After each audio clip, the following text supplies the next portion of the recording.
उमासहस्रं नवमस्तबकं शारदवलक्षपक्षक्षणदा वैमल्य शिक्षकोऽस्माकं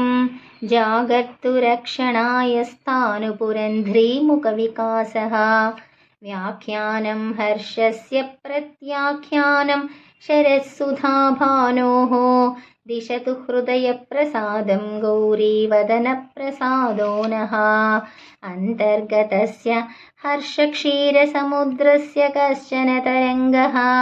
हासो हरहरिणदृशो गतपङ्कजं मम करोतु मनः दिशि दिशि विसर्पदंशुं प्रशमिततापं परास्तमालिन्यं कुशलानि प्रदिशतु नः पशुपतिहृदयेश्वरी हसितम् अन्तर्गतं च तिमिरं हरन्ति विहसन्ति रोहिणी कान्तं हसितानि गिरिशसुदृशो मम प्रबोधाय कल्पन्ताम् भूषा तुषारदीधितिदीधित्या सह विहाय सोरङ्गे विचरन् पुरहरतरुणीधरहासो मे हरत्वेनः रुद्राणीधरहसितान्यस्माकं संहरन्तु दुरितानि येषामुदयो दिवसो भूषा पीयूषकिरणस्य स्कन्दजननी मुखेन्दोरस्मान् पुष्णातु सुस्मितज्योत्स्ना मुनिमतिकैरवेणीनामुल्लासकथा यदा यत्ता कमनीयकण्ठमाला मुक्तामणितारका वयस्यो नः कामान् वितरतु गौरीधरहासो नाम धवलांशुः अनवद्यकण्ठमाला मुक्तावलिकिरणनिवहासः वासी हरदयिताधरहासो हरतु ममाशेषमज्ञानम् इवग्नदृश्य उत्तम इलाधराधीशनन्दिनीहासः पूर्णं करोतु मानसमभिलाषं सर्वमस्माकम् आलोकमात्रतो यः शङ्करम्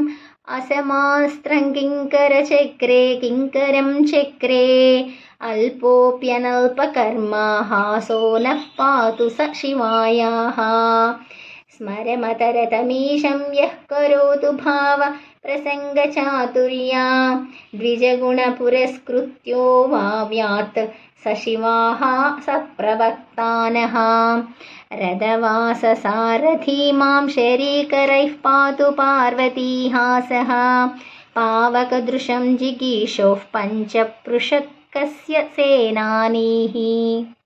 शिवहृदयमर्मभेदि स्मितं तदद्रीशवंशमुक्तायाः दशनद्युतिद्विगुणितश्रीकं शोकं धुनोतु मम ब्रह्माण्डरङ्गभाजो नट्या शिवसूत्रधारसहचर्याः श्रीवर्धनोऽनुलेपो मुखस्य हासः पुनातु वस्मान् अधरप्रवालशयने नासाभरणप्रभाविलासिन्या रममाणो हररमणीहासयुवा हरतु नः शोकम् अधरोष्ठवेदिकायां नासाभरणांशुशावकैः साकं कुलमखिलमवतु केलन् अद्रिसुताहासबालो नः अनुलेपनस्य विप्सा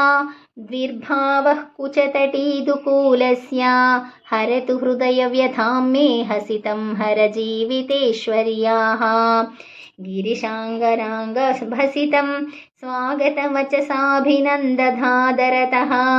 गिरिजालीलाहसितं गरीयसीं मे तनोतु दियम् दयितेन सल्लपन्त्याः सह तुहिनमरीचिशिशुकिरीटेन वागमृतबुद्बुदो व्यादलसो मामगभुवो हासः शुद्धः कुचाद्रिनिलयादपि मुक्ताहारतो हरपुरन्द्र्याः वदनश्रीप्रसादे विलसन् हासोलसो वतु मां व्यर्थीभूते चूते गतवति परिभूतिमसित अजलजाते अनिते सिद्धिमशोके कमलेऽपि गलज्जयश्रीके बहुधा बिभेद हृदयं हरस्य बाणेन येन सुमबाणः तदुमालीलाहसितं मल्ली सुममस्तु मे भूत्यै अमलधरस्मितचिह्नास्तायेताः सर्वमङ्गला आर्याः कमनीयतमा स्वसमा उपतिष्ठन्ताम् उमां देवीम् इति श्रीभगवान् महर्षिरमणान्तेवासिनो वासिष्ठस्य नरसिंहसूनोः गणपतेः कृता उमासहस्रे नवमस्तबकः।